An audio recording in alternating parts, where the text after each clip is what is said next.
পৃথিবীতে এমন একটি জায়গা আছে যেখানে আপনি চাইলেও ডুবতে পারবেন না। হ্যাঁ, এটা কোনো জাদু নয়। এই জায়গাটির নাম হলো ডেড সি বা মৃত সাগর। এটি ইসরায়েল, জর্ডান এবং প্যালেস্টাইনের মাঝখানে অবস্থিত। এটি সমুদ্রপৃষ্ঠ থেকে প্রায় 430 মিটার নিচে অবস্থিত। এটি পৃথিবীর সবথেকে নিচু স্থান।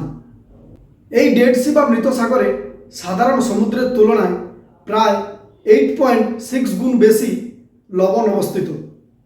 আর্কিমিডিসের সূত্র অনুযায়ী আপনি যদি জলের মধ্যে কোনো বস্তুকে ডোবাতে চান, তাহলে জল নিচ থেকে বিপরীতমুখী বা ঊর্ধ্বমুখী বল প্রয়োগ করে সেই বস্তুকে উপরের দিকে তুলে ধরে। একে প্লবতা বলে। আর যে জলে লবণের পরিমাণ বেশি, সেই জলের প্লবতাও বেশি। আর এই সূত্র অনুযায়ী ডেড সি বা মৃত সাগরে লবণের পরিমাণ বেশি থাকার কারণে প্লবতাও বেশি। তাই ডেড সি বা মৃত সাগরে আপনি যদি ডুবতে চান, ডুবতেও পারবেন না। এখানে আপনি সর্বদাই ভেসে থাকবেন। এমনকি আপনি ভেসে বইও পড়তে পারবেন এবং মোবাইলও ব্যবহার করতে পারবেন। কেমন লাগলো আজকের এই অজানা তথ্য? অবশ্যই কমেন্টে লিখে জানান। আর এইরকম ইন্টারেস্টিং ফ্যাক্ট জানার জন্য অবশ্যই এই চ্যানেলটি ফলো করবেন এবং সাবস্ক্রাইব করে পাশে থাকবেন।